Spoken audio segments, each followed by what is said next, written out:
Make your day right. Gilly Bonny Online TV. Kupata habari mpya na kwa haraka kila siku, usisahau kusubscribe kisha like na comment. Gilly Bonny Online TV. Mpaka nakosa mahali pa kuweka karatasi zangu. Alafu tatizo litakuja, tutamaliza hapa na baada ya hapa watu tena wengine mtakuja kwa interview ni summarize haya. Sasa madam yuko hapa Mgazija, nadhani training yetu ya waandishi wa habari ni tofauti na wakati wetu. Sisi ilikuwa lazima uwe na kipaji cha kwenye hotuba hiyo hiyo wewe mwenyewe kupata habari. By the time hotuba inakwisha tayari wewe unajua nini intro yako. Lakini nyinyi siku hizi tutamaliza mkutano mtatoka tena, Mheshimiwa Waziri, alafu hivyo pale ulisema nini? Na kwa sababu na mimi nilikuwa mwandishi wa habari lazima niwaseme. Hiyo inaonyesha hujajiandaa. Lakini pia inaonyesha huna uwezo wa comprehension. Si mwenzenu, kwa hiyo lazima niwaseme. Si nimetoka huko. Inatakiwa by the time mtu anamaliza wewe tayari una intro yako moja au mbili au tatu. Ili ukifika kwa news editor, tayari una engo tatu. Na sisi wakati ule magazeti yalikuwa sio mengi, lazima pia ubashiri. Hivyo wenzetu wanaweza kuchukua engo ipi, sisi tuchukue engo nyingine. Lakini kuna siku majuzi hapa, si jambo zuri kulisema, lakini magazeti manne headline ilikuwa ni hiyo hiyo. Huu msiba wa Morogoro, maana sema sitaki kusema zote. Utadhani wale masabu editor walipigiana simu wakaambiana. Lakini kwa sababu walishindwa kubashiri. Hivyo headline ni ipi rahisi kwa sababu kila sub editor kuiandika. Hasa pale inabidi sub editor awe mbunifu. Maana akili inakuja msiba mzito. Sasa lazima uje nini badala ya msiba mzito. Lakini sasa hiyo nisiingie darasani. Siku nyingine tutakaa newsroom tufundishane. Na mimi nitawatembelea. Na news editor siku hizi news editor sijui. Neno combined intros zimepotea sana Mgazija. Wakati wetu ilikuwa kwenye jambo lolote lenye tashwishwi au lenye mivutano ya pande nyingi unaanza na combined intro. Yani ile intro yako imekwisha summarize misimamo inayosigana. Lakini siku hizi mtu anaanza na msimamo mmoja paragraph 8. Akija msimamo wa pili, msomaji amefanya nini? Amechoka. Basi jamani, niliona turudi darasani kwenye uandishi wa habari ambao na mimi niliufanya kwa furaha kubwa sana. Habarini za asubuhi. Mjambo. Sababu kubwa kabisa, kubwa kuliko zote, za kuomba kukutana na nyinyi leo asubuhi hii. Na nimeacha kikao cha mabalozi wetu wote wa Tanzania wanaotuwakilisha nje wapo. Walikuja kabla ya SADC na sasa wanaendelea. Tunaendelea na vikao kubwa kuliko yote. Na kama mkiniruhusu nikimaliza hilo tutawanyike, nitashukuru. Ni kuwashukuruni nyinyi. Nimewaita ili nije niwashukuru kwa dhati ya moyo wangu kwa kazi kubwa mlioifanya, kwa uzalendo, kwa weledi, kwa ufanisi, kwa hamasa, kwa shauku, kwa bashasha, kwa mbwembwe zote zilizofanya mkutano huu wa 39 wa SADC ambao umekuja Tanzania tukiwa wenyeji baada ya miaka 16 kuwa wa mafanikio makubwa yasiyo na kifani, yaliyotia fora, na hakuna Mtanzania au mwana ulimwengu ambaye hakufuatilia, hakuhabarishwa, hakufahamishwa kuhusu mkutano huu. Na waliofanya kazi hiyo ni ninyi. Kwa hiyo mimi niwashukuru sana. Najua hamruhusiwi kupiga makofi, mngeweza mjipigie.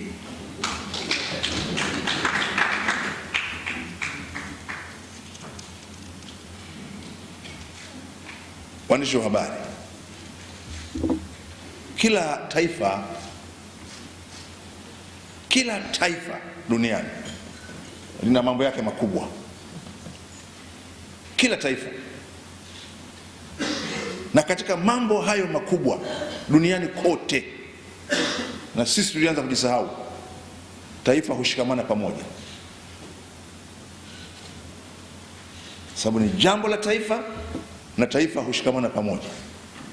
Na miongoni mwa mambo ambayo yalikuwa ni ya kitaifa na tumeshikamana pamoja ni mkutano huu wa 39 wa wakuu wa nchi za Jumuiya ya Maendeleo ya Kusini mwa Afrika.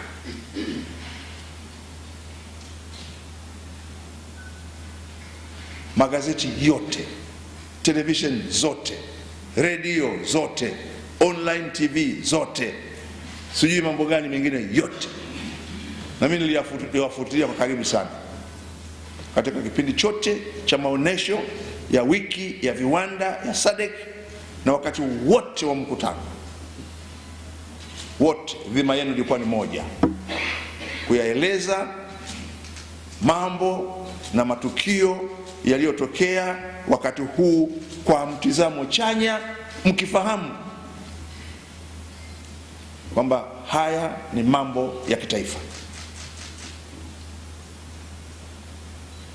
Na kwa kufanya hivyo, ninyi wenyewe mmekuwa mashuhuda na mashahidi wa kiasi gani nchi zote za kusini mwa Afrika, zote za kusini mwa Afrika zinavyoiheshimu nchi yetu, zinavyoishukuru nchi yetu, zinavyoitambua nchi yetu kuwa ndio kiongozi katika eneo hili. Naamini waliokuwa na mashaka na nafasi ya kihistoria ya Tanzania katika uongozi wa eneo hili la kusini mwa Afrika, nini mmewafanya sasa waelewe Tanzania si nchi ndogo. Tanzania ni taifa kubwa, na ukubwa wa Tanzania sio mali, sio utajiri. Ukubwa wa Tanzania ni msimamo katika mambo ya msingi yaliyohusu ukombozi, uhuru, kujitegemea kwa Waafrika.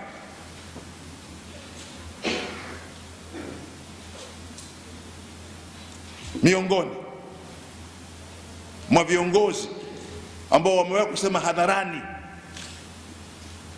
na mimi namkubalia, Rais Yoweri Kaguta Museveni hadharani amesema hakuna kiongozi mkubwa wa Afrika katika nyakati hizi zaidi ya Julius Kambarage Nyerere. Hakuna. Hakuna. Katika nyakati hizi, narudia tena, hakuna kiongozi mkubwa wa bara la Afrika zaidi ya Mwalimu Julius Kambarage Nyerere, na nyinyi mmeshuhudia.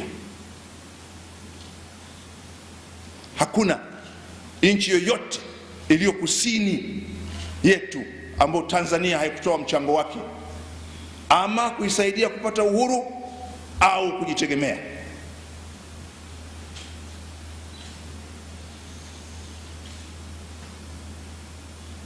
Na nchi hii ilifanya hivyo mara tu baada ya uhuru. Na kama alivyosema Rais Ramaphosa wa Afrika Kusini kule Mazimbu, moja ya sababu ya maendeleo haya ambayo tunaona hayakuwa ya kasi ni kwa sababu Tanzania ilijitolea kuzisaidia nchi nyingine kwa kutumia rasilimali zake. Rais Ramaphosa alisema kule Mazimbu kwamba Tanzania ilifikia hatua ya kubomoa madaraja yake na kuharibu barabara zake ili Waleno wasiingie, na hasa baada ya kuuawa kwa bomu kwa rais wa Frelimo Edward Chivambo Mondlane hapa Dar es Salaam.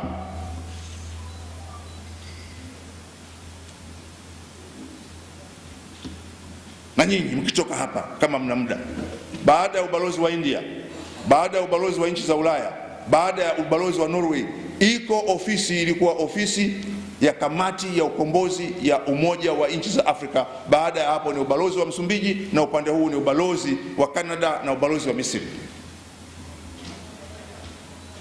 A very modest building. Hii sehemu mbalimbali za Tanzania ndio mahali ambapo hawa wote walipata mafunzo. Rais wa Zimbabwe wa sasa Emmerson Mnangagwa alifika Bagamoyo mwaka 63 kuanza mafunzo ya kwenda kuikomboa Zimbabwe, na hakuwa peke yake, yeye na kina Samora Machel. Leo kile ni chuo cha umoja wa wazazi cha maendeleo ya kilimo. Kongwa, Mgagao Iringa, Itumbi Chunya na Chingwea ni mambo ambayo ukiangalia leo utadhani ni mambo madogo, lakini ndio yameifanya Tanzania kuwa taifa kubwa na nchi inayoheshimika.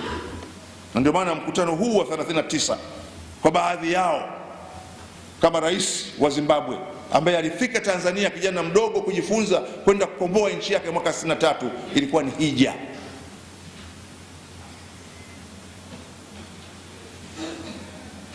Kubwa zaidi, nyinyi wenyewe mmeona hotuba ya Mheshimiwa Rais siku ya ufunguzi.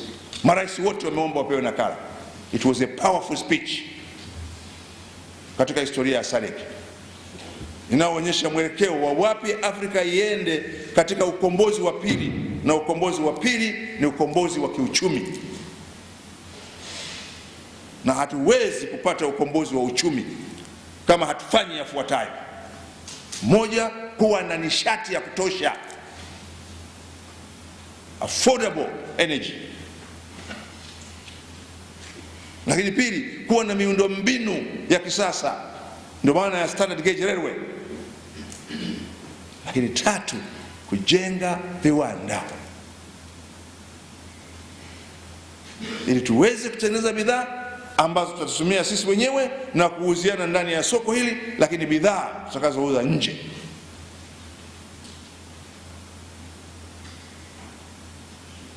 Na katika suala la viwanda, pango ilikuwepo ya miaka 20 ya viwanda. Sasa hayo ndio mambo makubwa ambayo yamefanyika, na nyinyi ndio mmewafanya Watanzania na dunia wayasikie, wayaone, wayabaini, wayafahamu. Msingefanya hivyo, hayo yasingefahamika. Narudia tena kuwashukuru sana sana, tena sana. Mmefanya kazi yenu kwa weledi mkubwa sana, mmefanya kazi yenu kwa umakini mkubwa sana, na mmeifanya Tanzania ionekane na isifike. Asanteni sana. Sasa nieleze mambo machache muhimu, na niwashukuru wamiliki wa vyombo vya habari, wahariri wa vyombo vya habari, lakini na waandishi wa habari wenyewe. Na hili ni la mzaha tu, unajua masihara ni muhimu sana. Mimi nipata tabu sana kuwajua waandishi wa habari. Kwa mara ya kwanza, yani kwenye mkutano huu mmekuwa watanashati, sijui wahariri waliwasaidia kidogo, yani mpaka nilikuwa nashindwa kuelewa. Kuna wakati mlikuwa mnakujuka, sasa safari hii sijui kumetokea siri gani? Manake kwa kweli pamba safi mmeweka na nyinyi. Kwa watu wakimuinterview mtu anajua kwamba huyu ni journalist. Na mimi ningependa muwe hivyo. Dress decently. Be smart. Unajua wakati mwingine hata kama sisi sijui kama siku hizi huo bado ipo, nilikuwa mtu akipata safari ile hela yake ile Impress, tunaanza kwenda pale Temeke Stereo, tunaanza kuipunguza kidogo kabla hajaenda kwenye assignment. We've gone through that. Na wakina Mgazija wako hapa, sisi tukua vijana wengine wako pale kina nani Prudensia. Ilikuwa ule mshahara wa kwanza, siku ya kwanza ya mshahara tunakwenda Kilimanjaro pale Tanzania Room, unapiga breakfast, baada hapo unarudi kwa mama ntilie. Lakini angalau wamekuona huko na wewe Kilimanjaro, unapiga English breakfast. Kutoka na kitambaa unakiweka kabisa hapa ili waone walikuwa hotelini, na hapakuwa na hizi smartphone. Nadhani tungekuwa tunarushiana sana wakuone huko Kilimanjaro. Baada hapo unarudi relini kama ntilie, unasubiri tena mwisho wa mwezi mwingine. Lakini this time you are smart, very smart, na mimi niwapongeza sana. Ndio ninavyotakiwa. kazi yako lazima uiheshimu. Bwana Hanifu, kazi yako lazima uiheshimu, na kuiheshimu kazi yako ni wewe mwenyewe kujipenda. Kwa mimi niwashukuruni sana sana sana sana. Sasa yako mambo muhimu ambayo ningependa niyasisitize yaliyofanyika.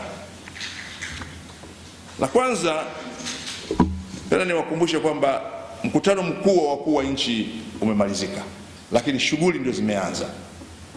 Sisi ni wenye viti ni Tanzania, Mheshimiwa Rais Dr. John Pombe Joseph Magufuli ambaye anastahili sifa zote za mafanikio haya kwa kutusimamia, kutuongoza, kutuhimiza na kutia moyo mpaka mkutano huu umefanikiwa, na yeye mwenyewe kutoa hotuba, very power of speech, ambao dunia nzima waliisikia kupitia DSTV, kwa sababu DSTV kwa mara ya kwanza walidedicate channel kabisa dunia nzima.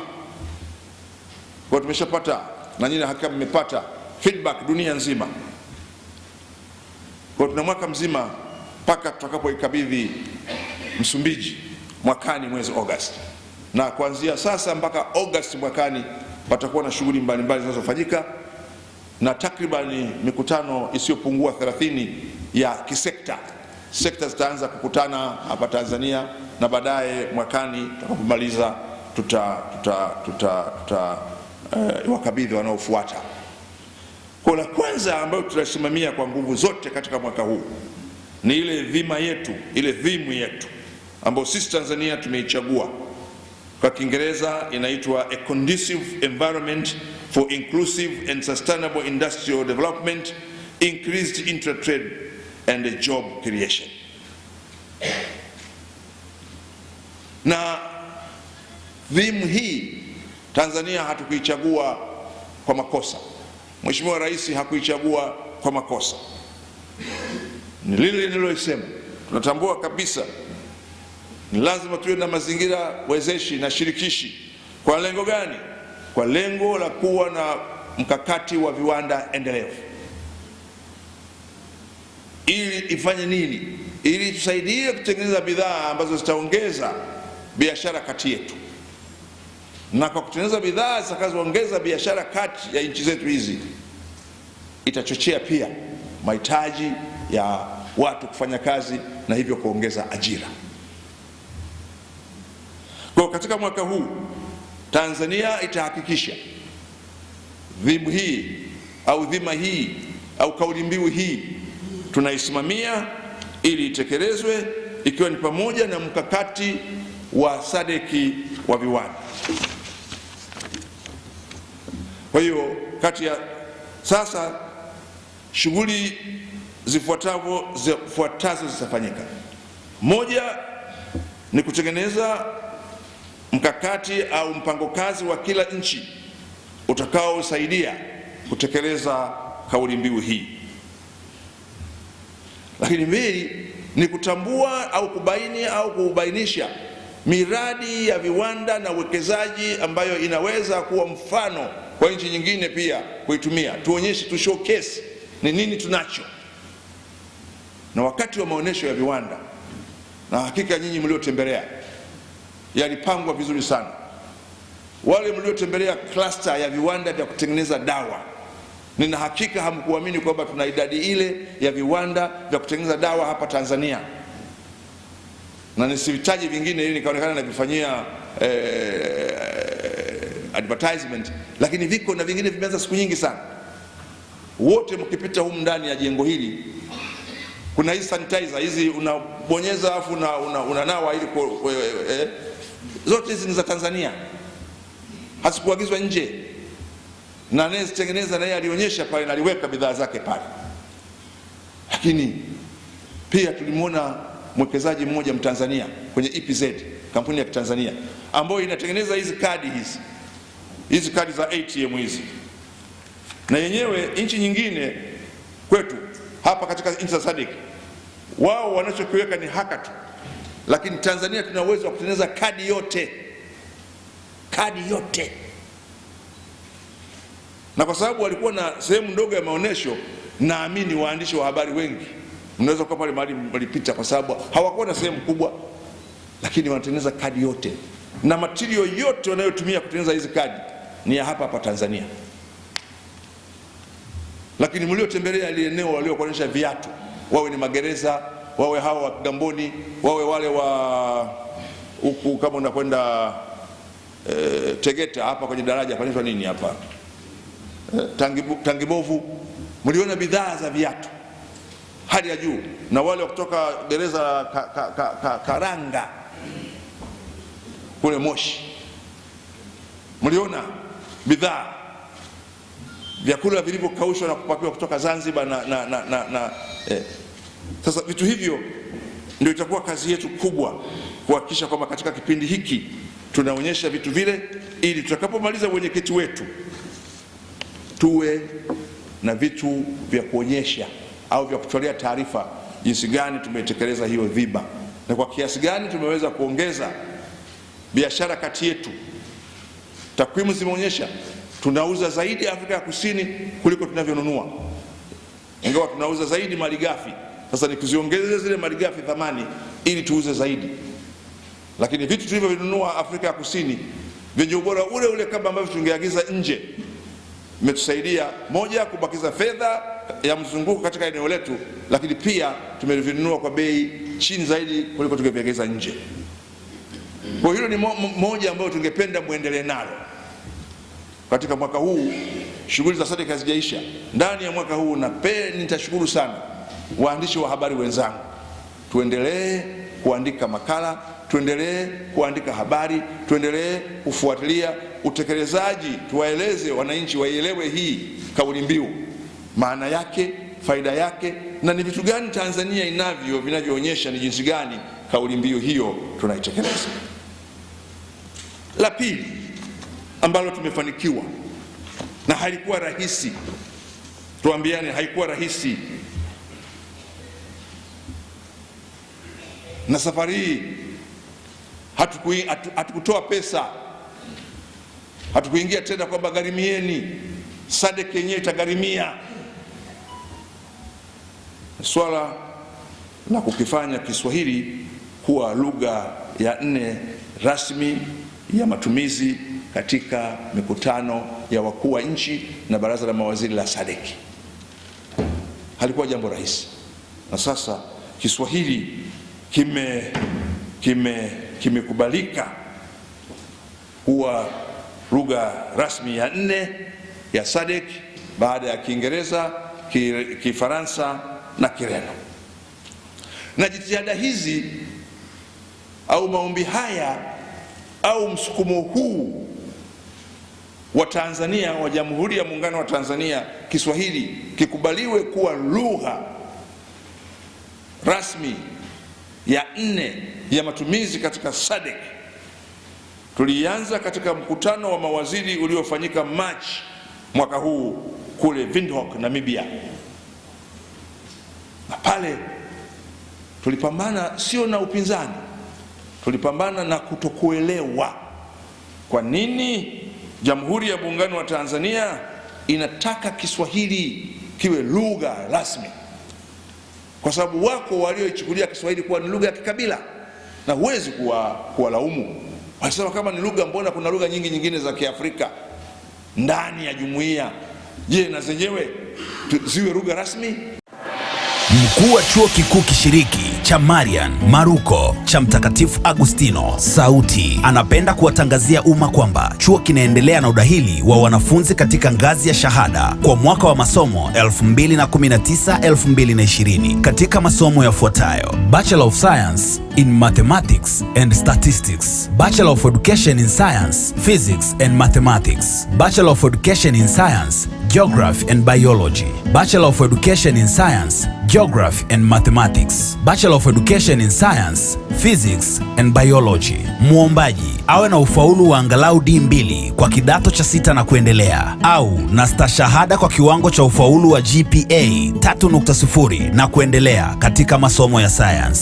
Namna ya kuomba kujiunga: tembelea tovuti yetu www.maruko.ac.tz au fika chuoni Marian Maruko, Bagamoyo. Ada ya udahili ni shilingi 10,000. Kwa maelezo zaidi piga simu nambari 0769832937 au 0713751098 na 0674098660. Mwisho wa kupokea maombi ni tarehe ya 13 ya mwezi wa 9 mwaka 2019. Imetolewa na afisa udahili Maruko.